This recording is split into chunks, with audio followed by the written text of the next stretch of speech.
الحمد للہ نحمده ونصلی علی رسوله الکریم اما بعد فاعوذ باللہ من الشیطان الرجیم بسم اللہ الرحمن الرحیم قل من كان عدوا لجبریل فإنه نزله على قلبك بإذن الله صدق اللہ العظیم وصدق رسوله النبی الکریم ونحن على ذلك لمن الشاهدين والشاكرين والحمد لله رب العالمین۔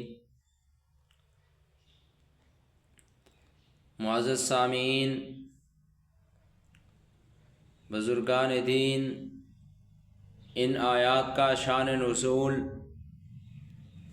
مدینہ طیبہ کے قریب 3 دن کی مسافت پر ایک مقام تھا جس کا نام فتق تھا۔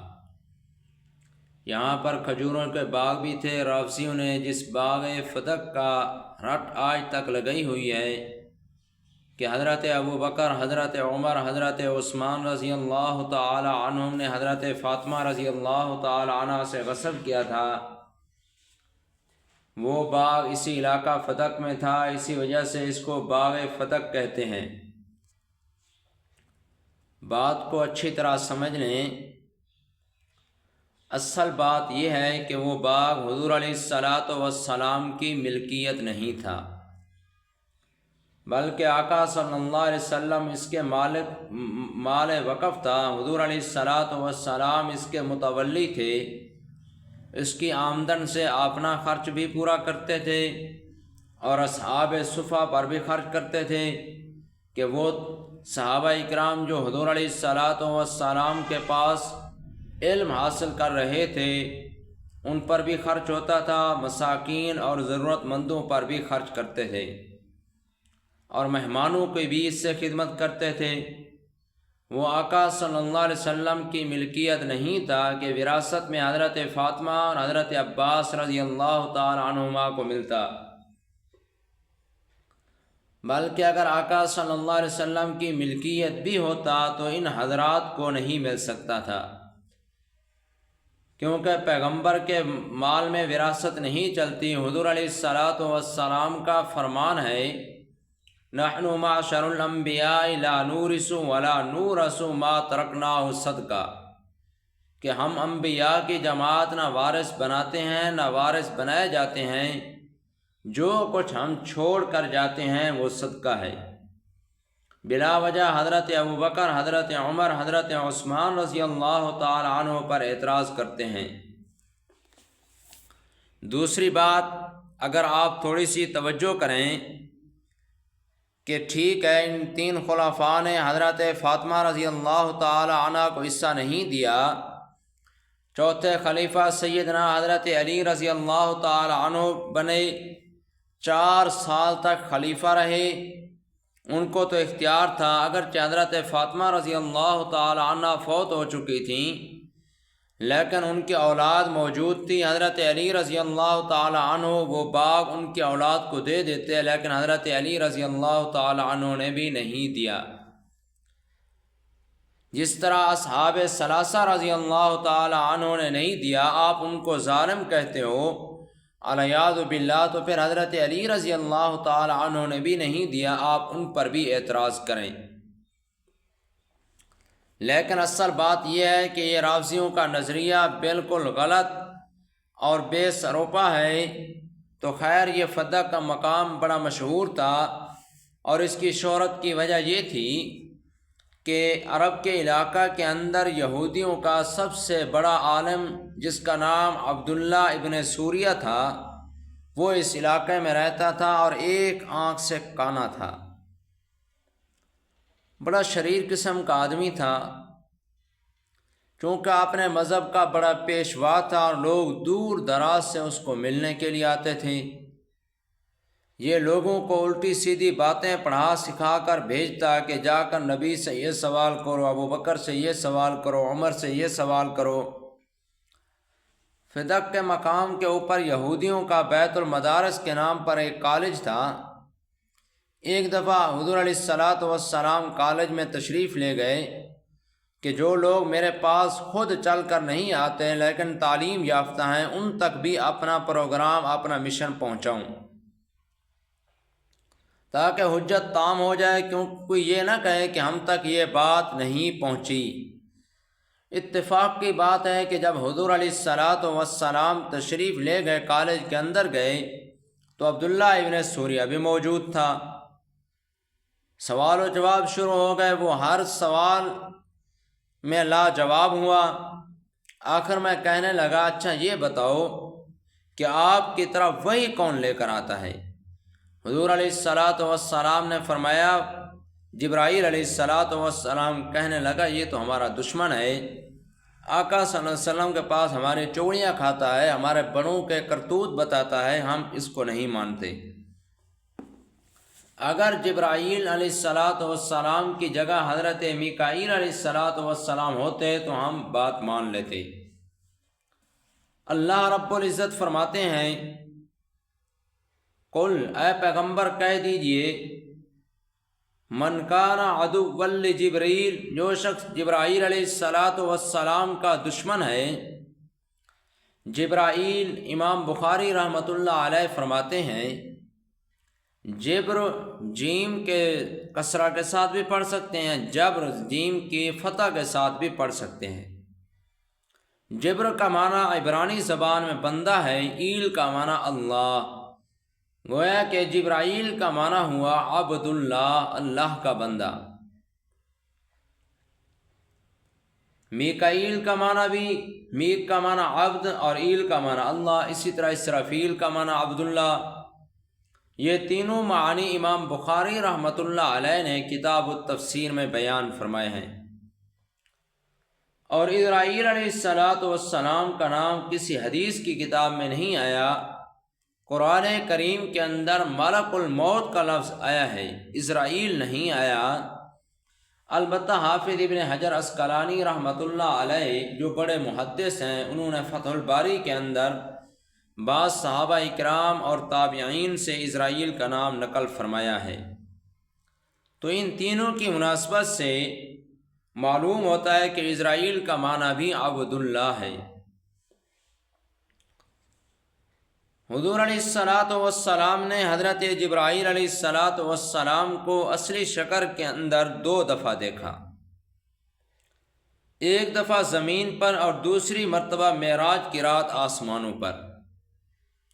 آقا صلی اللہ علیہ وسلم نے فرمایا، میں نے جبرائیل علیہ الصلاۃ والسلام کو دیکھا، ان کے 600 پر تھے اور انہوں نے سارے افق کو گھیرا ہوا تھا۔ ان 2 مرتبہ کے علاوہ حضرت جبرائیل علیہ الصلاۃ والسلام جب بھی تشریف لائے، یا تو دہیہ قلبی کی شکل میں یا پھر کسی دیہاتی کی شکل میں تشریف لاتے تھے۔ تو اللہ رب العزت فرماتے ہیں، من کان عدوا لجبرائیل، جبریل جو شخص دشمن ہے جبرائیل علیہ الصلاۃ والسلام کا، فَإِنَّهُ نَزَّلَهُ عَلَى قَلْبِكَ بِإِذْنِ اللَّهِ، بے شک اسی نے نازل کیا اس قرآن کریم کو آقا صلی اللہ علیہ وسلم کے دل پر۔ بِإِذْنِ اللَّهِ، اللہ رب العزت کے حکم سے۔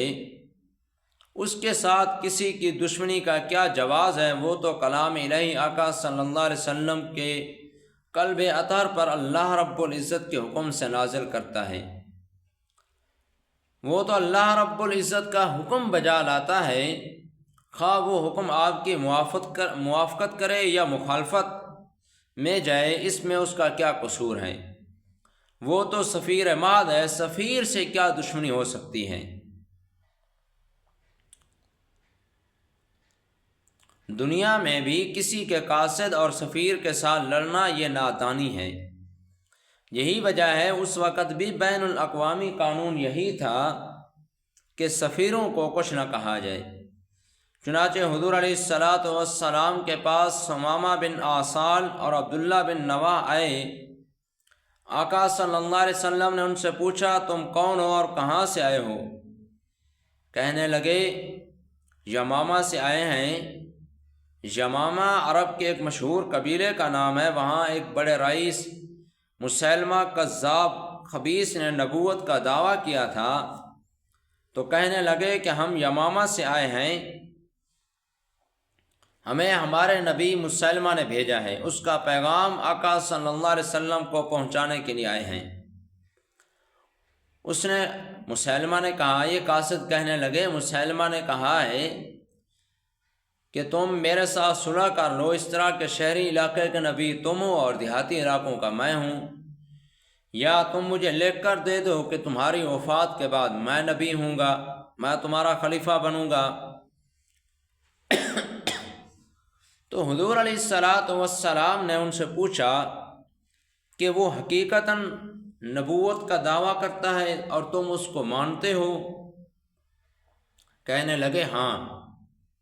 ثمامہ بن آثار اور عبداللہ بن نواح کہنے لگے جی ہاں ہم مانتے ہیں۔